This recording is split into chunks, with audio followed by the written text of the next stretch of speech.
많은 것을 배우는 좋은 시간이었습니다. 안철수 후보님 실제로 본 인상과 그날 라이브 방송 분위기를 말씀드리겠습니다.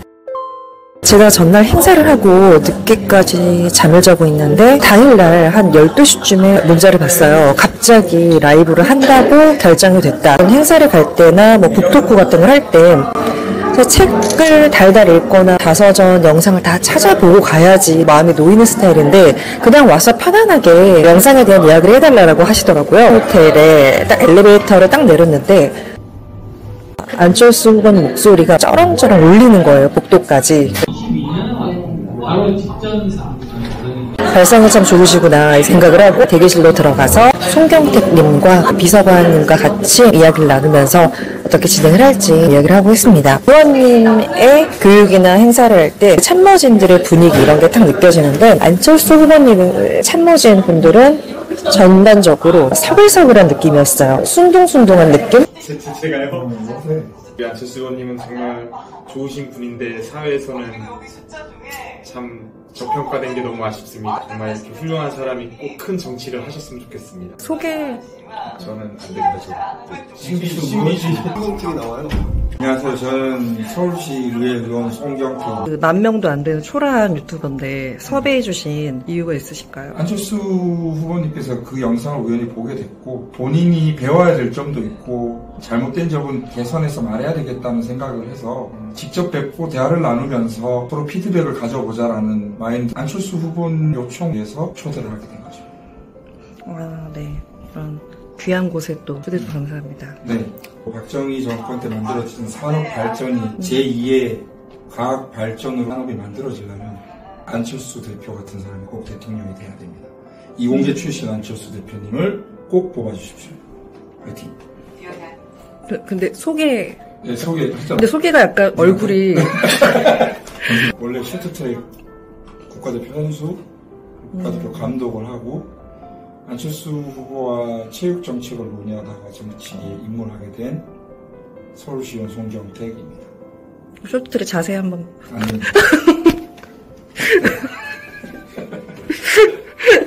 한번 마음 먹을 결과를 낼 때까지 끝까지 도전하고 힘쓰고 생각하시는 분, 그게 안철수의 최대 강점이다. 남들은 고민하고 있을 때 먼저 행동으로 도전하시는 분. 내가 제일 좋아하는 책 이름 영혼이 있는 승리. 안녕하세요. 안철수 캠프 대변인 이효진입니다. 안철수는 연기 대상가입니다. 사실 의원님께서 중간에 퍼포먼스로 누군가 이름을 모른 척을 하세요. 그래서 제가 그때마다 너무 당황스러운데 누구더라? 뭐라고 해야 됩니까? 그리고 한참 있다가 말씀을 하세요. 그때마다 저는 이제 마음이 철렁철렁 하는데 그러세요. 연기였다고.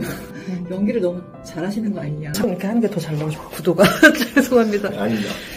안녕하세요. 안철수 캠프에서 대변인 맡고 있는 신대경이라고 합니다. 한 1년 정도 의원님 보자 했는데 의원님 건강 관련된 이야기 정말 건강하시거든요. 영상들이 유튜브에 막 올라오는 게 굉장히 좀 뭐랄까 불쾌하다 그래야 되나요? 42.19km 마라톤을 완주하시는 분이거든요.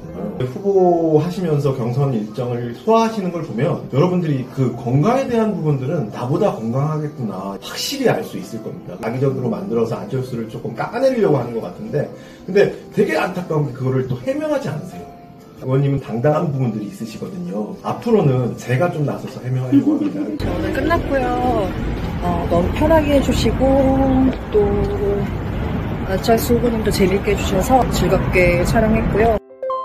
정치인의 지지자는 서로 닮는다고 생각을 해요. 정치인만큼 나를 투영하기 좋은 사람이 없잖아요. 그래서 정치나 종교 이야기하지 말라고 하는 게 나 자신을 온전히 투영해버리기 때문에 그 정치인에 대한 모욕은 나에 대한 모욕과 같은 것이다. 그렇기 때문에 사람들이 정치인에 대해서 욕을 하면 마음 아파하고 특히 안철수 후보님 지지자분들은 그동안 많이 속상하셨을 것 같아요. 제가 이번에 영상을 만들면서 이렇게까지 모욕을 받고 조롱을 받는지 몰랐습니다. 안철수 후보님을 막 띄워주는 영상을 만든 것도 아니었어요. 중립적인 시각으로 이건 장점이었고 이것은 개선하면 좋겠다. 이런 영상을 올렸는데 너무 감사하다고 다 댓글을 달아주시는 거예요. 이재명 스피치란 책을 썼었으니까 그때 이 책을 썼던 이유도 마찬가지였어요. 이재명 후보님과 윤석열 후보 그때 당시 최종 대선 후보로 확정이 됐었잖아요. 아무리 봐도 스피치나 심리 관점으로 윤석열 후보는 당선되면 안 되겠는 거예요. 반면에 이재명 후보님은 그때 언론에서 공격이 어마어마했어요. 일종의 억울함을 풀어주는 그런 의미였어요. 그리고 안철수 후보님에 대해서 영상을 만들다 보니까 마음이 좀 찡한 게 있더라고요. 안철수 후보님이 선하시잖아요. 근데 지지자분들도 댓글에 적나라한 악플은 거의 없었어요. 제 영상을 분석해 주시고 정확하게 장문으로 댓글을 달아주시고 또 받아들일 것은 받아들이고 지지자분들도 닮지 않았나. 그 정치인의 그 지지자다. 안철수 후보님도 그렇지만 지지자분들 때문에 안철수 후보님에 대해서 다시 보게 됐고요. 대담할 때 보니까 후보님이 공격을 못 하시는 거예요. 그걸 상대방에 대한 비난, 헐뜯기라고 생각해서 정말 저열한 공격은 그 사람이 하지 않은 일에 대해서 공격을 하는 거. 과거를 캐내서 공격하는 것이 잘못된 것이지 미래지향적인 그리고 국민을 위해서 봉사하는 마음을 가지고 당신 재산을 기부했습니까?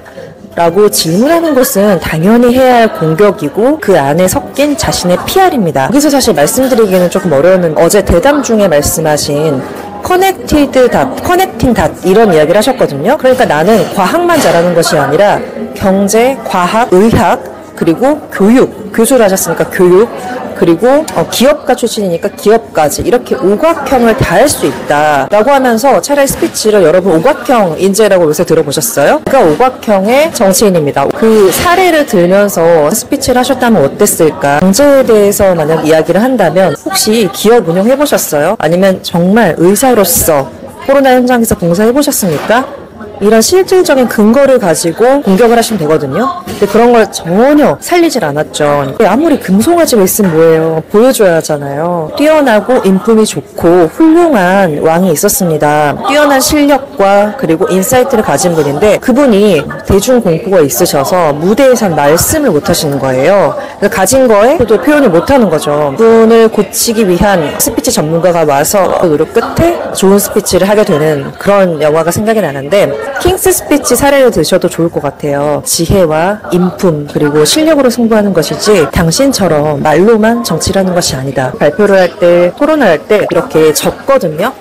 토크를 할 때도 아무리 단상이 없어도 뭐 테이블이 없어도 무조건 펜이랑 종이를 들고 가요. 왜냐면 장황하게 말하면 제가 다 기억할 수가 없잖아요. 그래서 무조건 메모를 하면서 듣고 상대가 말을 하면 두 발씩으로 답을 하시면 됩니다. 메모를 적극적으로 활용해라 말씀드리고 싶었는데 거기서는 좀 분위기도 그렇고 뭐 그래서 말씀 다 못 드렸던 것 같아요. 스피치를 하면서 사명감이 하나 있어요. 저는 억울한 분들 알맹이가 좋은데 가진 내면과 그리고 실력이 좋은데 그런데 그분이 단순히 말이라는 도구 하나로 평가절하되는 것을 막았으면 좋겠다. 해명해 드리고 싶다. 여러분들 잘 보셨는지 모르겠습니다. 같이 함께 즐거운 시간 보냈고 저도 많은 것을 배우는 좋은 시간이었습니다. 앞으로 더욱더 열심히 하겠습니다. 감사합니다.